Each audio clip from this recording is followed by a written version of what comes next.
Bon matin! Je continue sur cette belle lancée des neuroassociations, puis des croyances limitantes et des croyances facilitantes pour parler aujourd'hui de cet état de victime dont qu'on a l'habitude de vivre. Il y a dans notre société des victimes et des coupables, paraît-il. Il y a des juges. Et bizarrement, à l'intérieur de nous, à l'intérieur de notre tête, on établit qui est coupable de quoi, quand. Si moi je suis coupable, donc je me culpabilise énormément.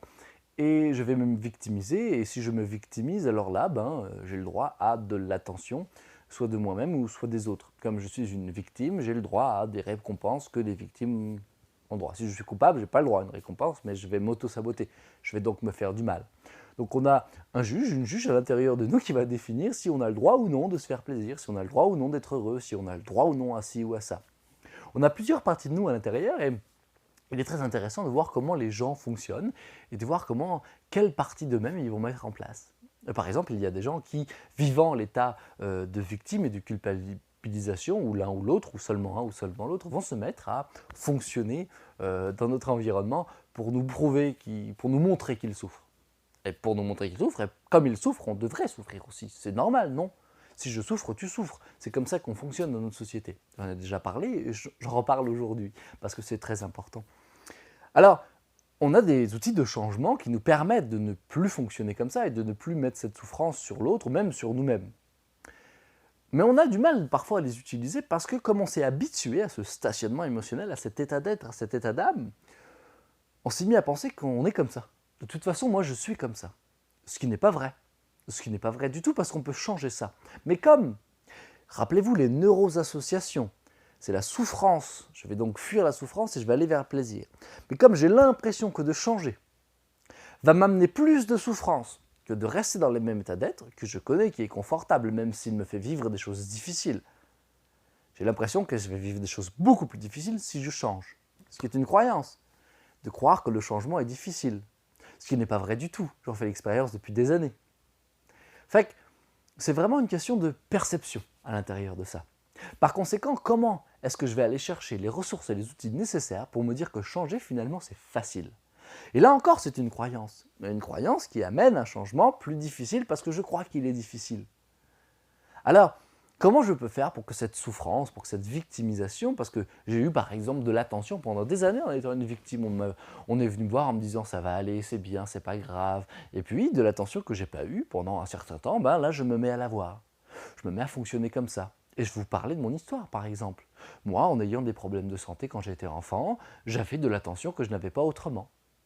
Je n'avais eu une attention particulière, que ce soit par les infirmières à l'hôpital, ou par ma mère, ou par etc. J'avais une attention que je n'avais pas autrement.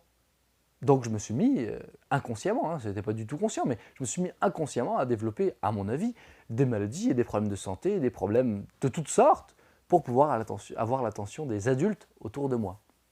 Parce que dans une société comme la nôtre, si on ne correspond pas à certains jugements de valeur, on n'a pas le droit à l'attention, on ne la mérite pas, on n'a pas le droit à cet amour ou cet amour. Et donc, pour avoir tel ou tel amour, on se met à fonctionner de manière à le récupérer.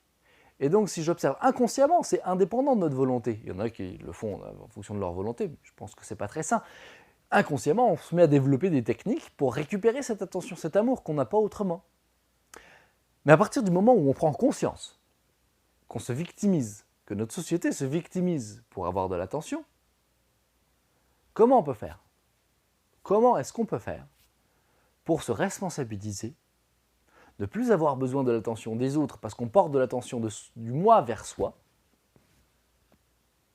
et à ce moment-là, tout mettre en œuvre pour devenir quelqu'un de meilleur. Pas quelqu'un de meilleur en fonction du regard des autres, quelqu'un de meilleur pour soi-même, qui a du plaisir à vivre avec lui-même, qui a du plaisir à entendre ses pensées, qui a du plaisir à ressentir ses émotions, qui a du plaisir à choisir ses pensées, ses émotions. Il s'agit donc vraiment de ça. Victime ou responsable? En PNL, on sait qu'on est entièrement responsable de notre vie. On répond à ce qu'on crée. Responsabilité. C'est comme ça que ça fonctionne.